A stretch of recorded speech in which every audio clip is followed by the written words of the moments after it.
Hi అండి. టమాటా పచ్చడి ఎప్పుడు ఒకేలా కాకుండా ఇలా పచ్చి టమాటాలతో పచ్చడి ట్రై చేశారంటే రుచి అయితే అదిరిపోతుంది. మనకి పచ్చి టమాటాలు ఎక్కడైనా కనిపిస్తే ఖచ్చితంగా ఈ పచ్చడి ట్రై చేయండి. ఇది ఎలా తయారు చేసుకోవాలో చూపిస్తానో చూసేయండి.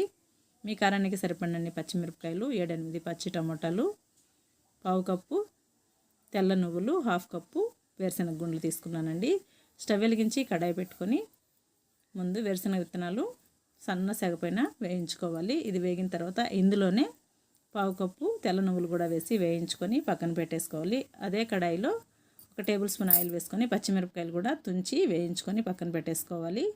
అదే కడాయిలో మరో టేబుల్ స్పూను ఆయిల్ వేసేసుకొని టమాటా ముక్కలు ఈ విధంగా కట్ చేసుకొని అవి కూడా మగ్గించి పక్కన పెట్టేసుకోవాలి. ఇవన్నీ పూర్తిగా చల్లారిన తర్వాత మిక్సీ వేసి గ్రైండ్ చేసుకోవడమేనండి. ముందు తెల్ల నువ్వులు, వేరుశనగ విత్తనాలు, కొద్దిగా చింతపండు, కొద్దిగా ఉప్పు వేసి ఒక రౌండ్ గ్రైండ్ చేసుకున్న తర్వాత ఇప్పుడు ఇందులో పచ్చిమిరపకాయలు కూడా వేసేసి గ్రైండ్ చేసుకోవాలి. చివరిగా మగ్గించి పెట్టుకున్న పచ్చి టమాటాలు కూడా వేసేసి ఈ విధంగా గ్రైండ్ చేసుకోవాలండి. కోర్సుగా గ్రైండ్ చేసుకుంటే పచ్చడి అది బాగుంటుంది. మీరు కావాలంటే తాలింపు వేసుకోవచ్చు.